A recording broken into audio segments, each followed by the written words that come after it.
Learning outcomes.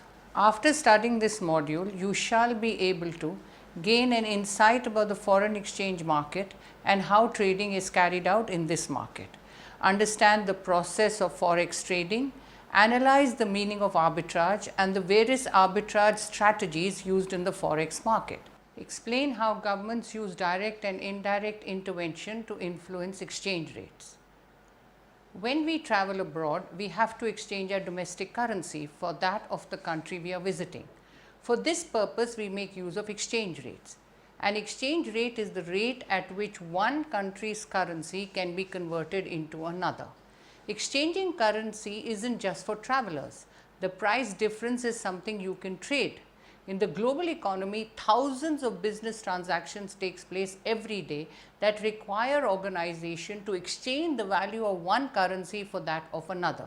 When a United States automobile manufacturer buys steel from Japan, he needs to convert dollars to yen to make the payment. In every exchange, prices need to be adjusted because one currency is typically weaker or has less value, while the other is stronger, that is, has more value. A decline in a currency's value is referred to as depreciation.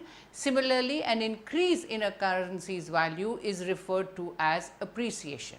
For example, yesterday the exchange rate was $1 is equal to rupees 60, and if today's exchange rate is $1 is equal to 62 rupees, this means that the rupee has fallen in value or depreciated and the US dollar has risen in value or appreciated, because now you have to pay more rupees to purchase same amount of dollars. Throughout the course of the day, the value of one currency compared to another can change in response to political news, economic condition and interest rate changes. These frequent changes in the value of currencies drive the foreign exchange trading and a trader's profit potential in the currency market. Let us understand two important trends in the market. The first is a bull market. A bull market is a market in which prices are rising or expected to rise. It is characterized by optimism and investor confidence. Bull markets offer investors opportunity to earn profits by buying financial instruments at a lower price, closing their position by selling at a higher price. Bear market. A bear market is a market in which prices are falling or are expected to fall. It is characterized by pessimism, continuous selling, which further pushes down the prices. Bear markets offers traders opportunity to sell at a higher price and close positions by buying at a lower price. In a bear market, traders sell to exit the market and minimize losses. Although many financial products have restriction on selling to capitalize on bear market opportunities, Forex does not have these restrictions. Foreign exchange market. The foreign exchange market is very big. Unlike the stock and bond markets, Forex market is open 24 hours a day and 5.5 days a week. It is the most traded market in the world. In the Forex market, one currency is always strengthening against another, called bullish, and therefore one currency is always weakening against another, that is bearish. Because of this, you have equal opportunity to buy or sell to enter the market. So, if the US dollar or the USD is strengthening against the Indian rupee or the INR, it implies that INR is weakening against the USD. Forex trading. In foreign exchange or currency trading, traders hope to generate a profit by speculating on the value of one currency compared to another. This is why currencies are always traded in pairs. The value of one unit of currency doesn't change unless it is compared to another currency. Currency pairs. A currency pair tells us how much of the quote currency is needed to purchase one unit of the base currency. For example, currency pair could be the Euro USD, which is 1.33820. This is the sample quote for this pair. The first currency listed is called the base currency. The second currency is called the quote or the terms currency. So, in this case, 1 euro is worth approximately 1.33 USD. Two trade opportunities. Scenario 1, which is buy trade. If a trader believes that the euro is bullish against the USD, that is, the euro is strengthening against the US dollar, then he or she may enter a trade to buy euros expecting to gain from the stronger value of euro compared to the US dollar. The second scenario is sell trade. Conversely, if a trader believes that the euro is bearish against the US dollar, that is, the euro is weakening against the USD, then he or she may enter a trade to sell euros in the hope that the currency's value will become weaker compared to the USD. Currencies traded in the forex market. Traders can trade almost any currency depending on the currency pairs offered by the dealer. Although some retail dealers trade exotic currencies like the Thai baht or the Sek Korna, the majority trade the 8 most liquid currencies in the world, which are the US dollar, Canadian dollar or the CAD, euro or EUR, British pound or GBP, Swiss franc or CHF, New Zealand dollar NSD, Australian dollar AUD, Japanese yen JPY. Pips, lots and leverage. What is a pip? Pip stands for a percentage in point and is the smallest measure of change in a currency pair in the forex market. In the forex market, currency pairs display their prices with 4 decimal points. The change in that 4th decimal point is called 1 pip. Among the major currencies, the only exception is the Japanese yen, which displays 2 decimal places. A pip is a standardized unit and is the smallest amount by which a currency quote can change, which is usually $0.0001 for US dollar related currency pairs, which is more commonly referred to as 1/100th of 1% or 1 basis point. This standardized size helps to protect investors from huge losses. For example, if a pip was 10 basis point, a 1 pip change would cause more extreme volatility in currency values. Since a pip is a very small measurement unit, you may wonder how forex trading can be worthwhile by speculating on such a small fraction of a currency. The answer is that since forex is traded in large volumes called lots, the pip value also gets multiplied. The higher the volume you trade, the more each pip will be valued. This will be clear after studying the following illustration. Suppose the USD/euro direct quote is 0.9246. This quote means that for 1 US dollar you can buy about 0.9246 euros. If there was a 1 pip increase in this quote, that is to 0.9247, the value of the US dollar would rise relative to the euro, as US $1 would allow you to buy slightly more euros.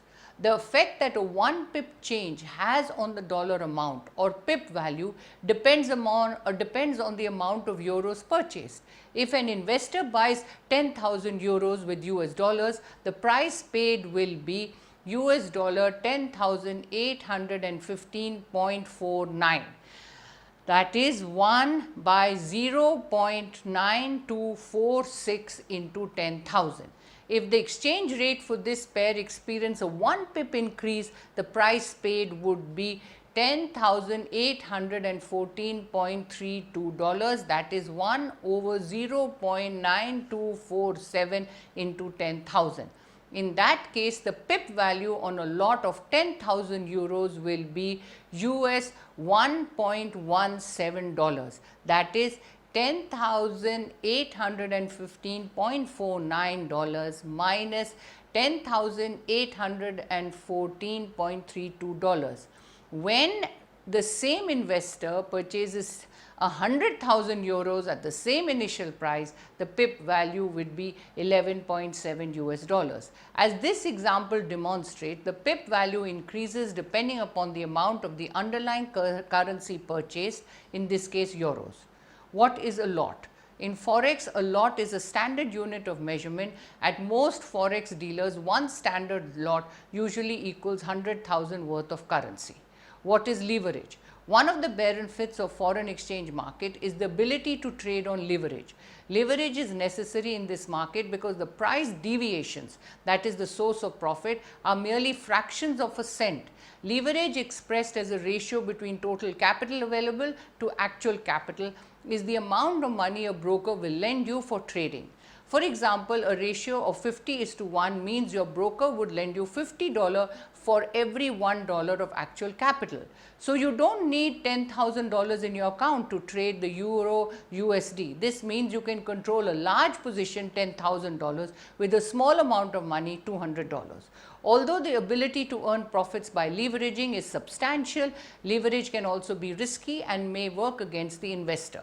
For example, if the currency underlying one of your trade moves in the opposite direction of what you believed would happen, leverage will greatly amplify the potential losses.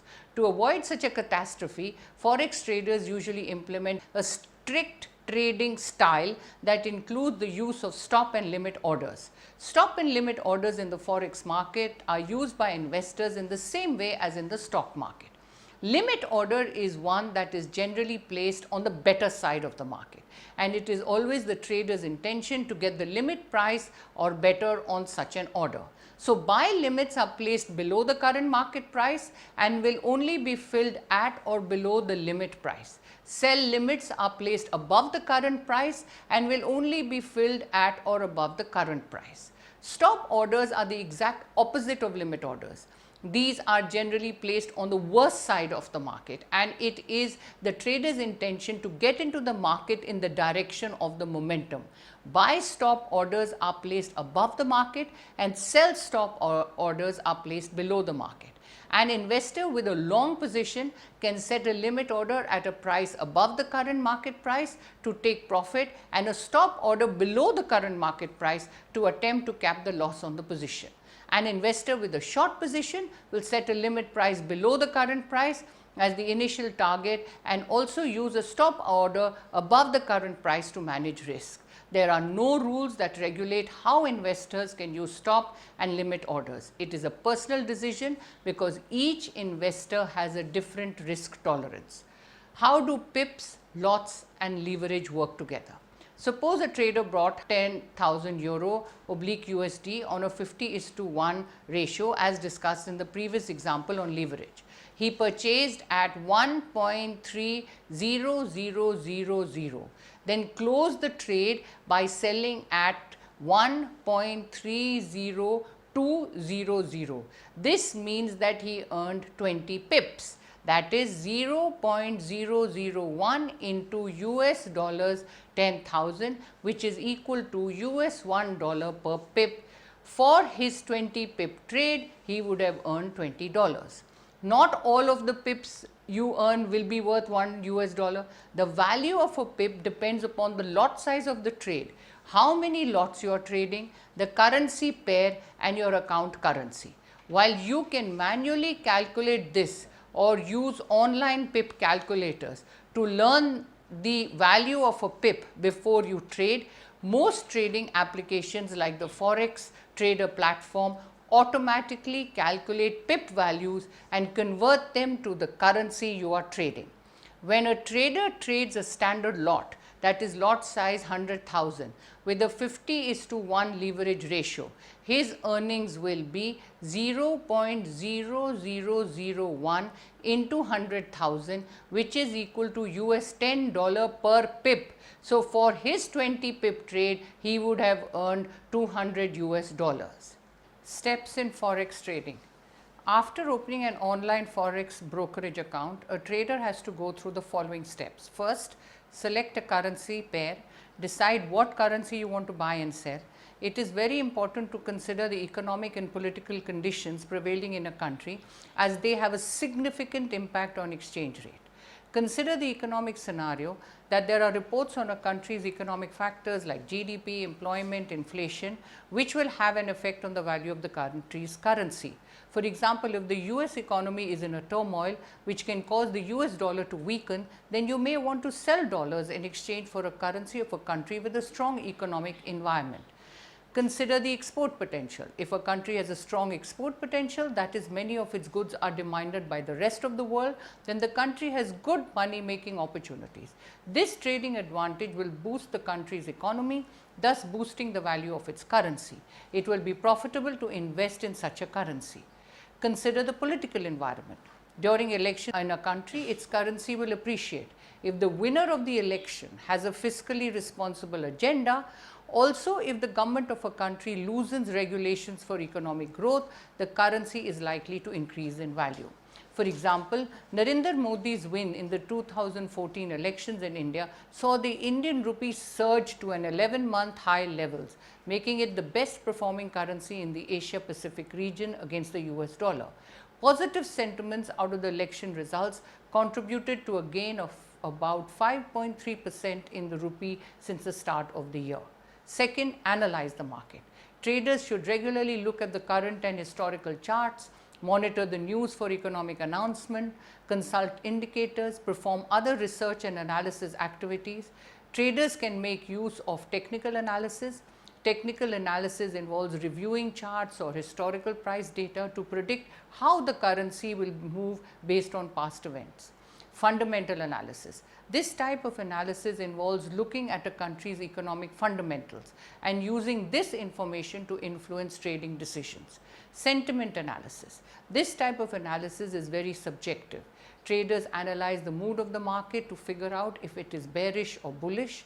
Although one may not always be sure of market sentiment, one can make a good guess that can influence his or her trade. Third, read the price quotes. Two prices are shown for all currency pairs.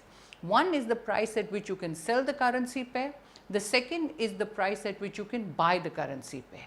The difference between the price at which a currency can be purchased and the price at which it can be sold is called the spread. It is calculated in pips, and this difference is how forex dealers make money. Since they don't charge a commission, spreads will vary among dealers. The difference in spread can be very large, hence traders should spend considerable time in comparing dealers. Fourth, choose your position. Unlike the stock and bond market, because forex trades are buying one currency while selling another at the same time, they can speculate on both up and down movement in the market. Fifth, entering a buy position.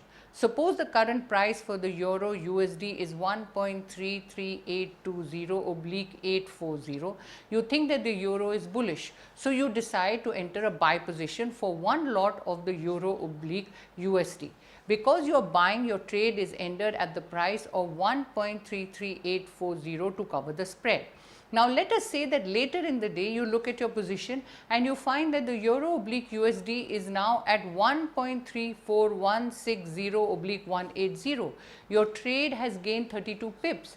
You decide to close your position at the current sell price of 1.34160 and take a profit.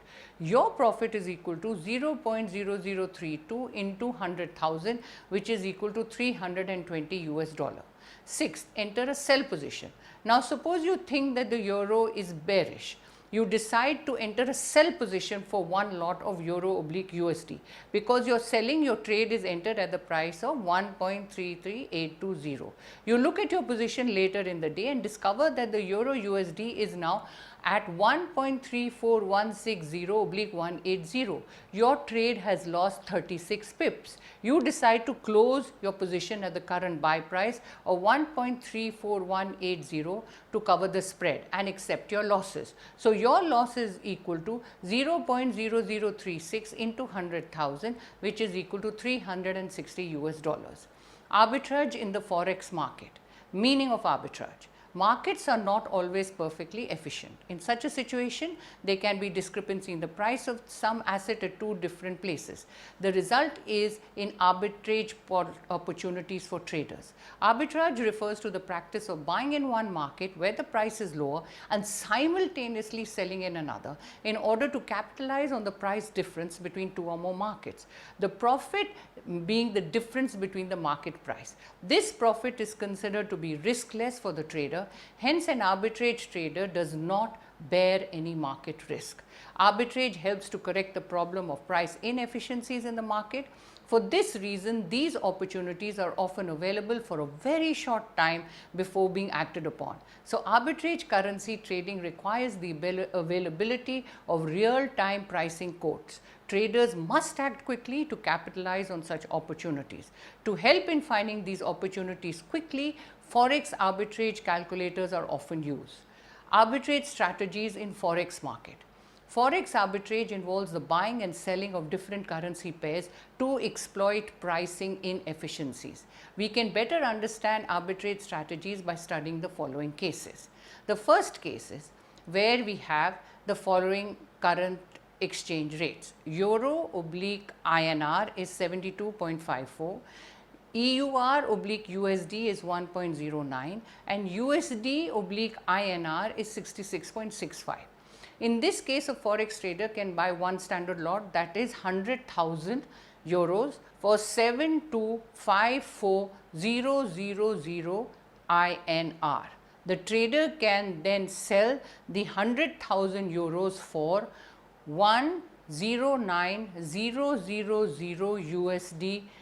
The 109,000 US dollars can then be sold for 7264,850 Indian rupees.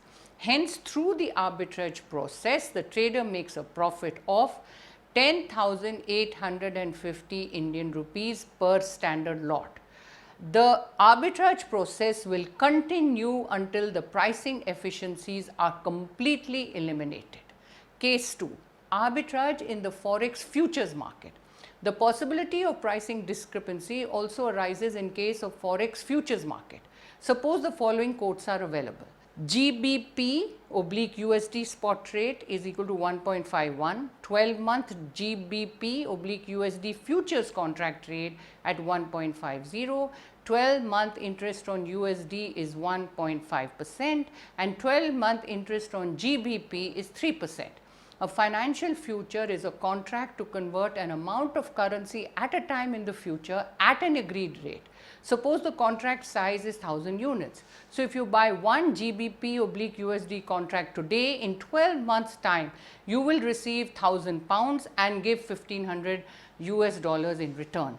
The arbitrator thinks that the price of the futures contract is too high. If he sells one contract, he will have to deliver 1000 GBP in 12 months time, and in return he will receive 1500 US dollars. He does the following calculations. To deliver 1000 pounds, the arbitrator needs to deposit 970.87 pounds now for 12 months at 3%. He can borrow in US dollars the amount 1466.01 at 1.5% interest. He can convert this to 970.87 pounds at the spot rate. The cost of the deal is $1466.01 plus $21.99, that is 12 months interest rate calculated at 1.5%, which is equal to $1488. The above deal would create a synthetic futures contract that would convert 1000 pounds to 1488 in dollars in 12 month time. From this, he knows that the 12-month future price should really be 1.488. The market quote is too high, so he does the following trade. Sell one futures contract at the rate of 1.50, create the synthetic futures deal as above. At the end of 12 months under the contract, he delivers 1000 pounds and receives $1500. Using the money, he pays back his loan of $1488, that is $1466.01 plus $21.99 as interest. He makes a riskless profit of $1500 minus 1488, which is $12. Notice that the arbitrator did not take any market risk at all. There was no exchange rate risk, no interest rate risk. The deal was independent of both and the trader knew the profit from the outset. The cash flows are shown in the diagram, where we have sell one GBP USD futures contract at 1.50, then you borrow it, then you convert it, then you repay the loan, and what is it that you get after 12 months. We next come to government intervention in forex market. Each country has a central bank that may intervene in the foreign exchange market to control its currency's value. For example, in the United States, the central bank is the Federal Reserve Bank, or the Fed. The reasons for the government intervention are: To smoothen the exchange rate movement, if speculators are causing too much volatility in the currency market, then the central bank may intervene to smooth the currency movement over time. By reducing the exchange rate uncertainty, the central bank will encourage international trade. To establish implicit exchange rate boundaries, the central bank may intervene to maintain its home currency rate within some unofficial or implicit boundaries. This is done to prevent a currency from falling below or rising above a particular benchmark level. To lessen the impact of temporary disturbances, the central bank may also intervene to counter disorderly market conditions. For example, suppose India exports majority of its goods to country X. Recently, a lot of political disturbances are going on in country X, which has badly hit the Indian exporters. So, in order to prevent the rupee's value from falling, the government may devalue its currency to boost Indian exports. The government therefore intervenes to offset the downward pressure on its currency, in this case the rupee, caused by such temporary disturbances. Types of government intervention. Government intervention can be categorized into two: direct and indirect. Direct intervention. Suppose the rupee is depreciating against the dollar. To strengthen the rupee, the RBI can exchange dollars for rupees, that is buy rupees and sell dollars in the foreign exchange market, putting an upward pressure on the rupee. For example, RBI has been intervening in the currency market since December 2011, when the rupee hit a record low, to stabilize the currency. A weaker currency pushes up the country's import bill. You pay more rupees for the same amount of dollars and contributes to the current account deficit. To push up the rupee, RBI stepped up its dollar sales. Similarly, suppose the rupee is appreciating too much against the dollar. To force the rupee to depreciate, the RBI can intervene directly by exchanging rupee that it holds as reserves for dollars, that is sell rupee and buy dollars in the foreign exchange market. By flooding the market with rupees, the RBI puts a downward pressure on the rupee. An important point to be noted is that the central bank's effectiveness to intervene directly depends to a large extent on the amount of foreign exchange reserves it can use. If the central bank has a low level of reserves, it may not be able to exert much pressure on the currency's value. Market forces would overwhelm intervention actions. Central bank direct intervention is becoming less effective. International financial flows and volumes of foreign exchange transactions now exceed the combined foreign exchange reserves of all central banks.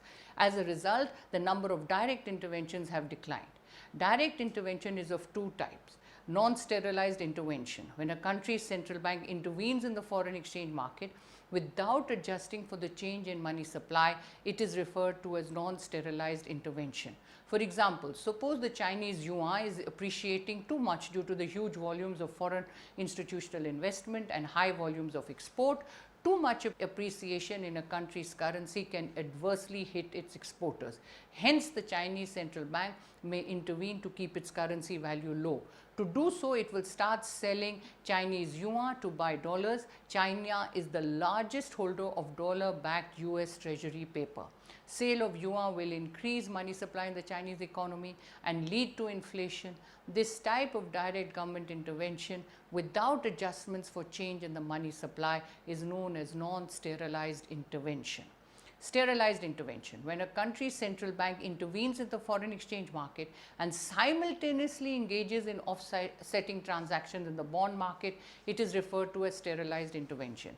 As a result, the country's money supply remains unchanged. Continuing with the above example, if the increase in money supply leading to rising inflation is viewed as unfavorable for the economy, the Chinese central bank will issue bonds to suck out this excess money supply. Since this type of direct intervention makes adjustment for change in money supply, it is called sterilized intervention. Indirect intervention. The central bank of a country can also affect its currency values indirectly by influencing the factors that determine it. Factors affecting a currency spot rate include relative inflation rate, relative interest rate, relative income levels, government controls, expectation of future exchange rate. Thus, the central bank can influence these variables, which in turn would affect the exchange rate. Government control of interest rates. Consider the following example. If RBI wants the rupee to appreciate, it will hike the interest rate. As a result, foreign investors will transfer funds to India to capitalize on higher interest rates in India. Higher interest rates will also discourage borrowing and control inflation. Increased investment will lead to more demand for rupees and hence put an upward pressure on its value. As a result, the rupee will appreciate.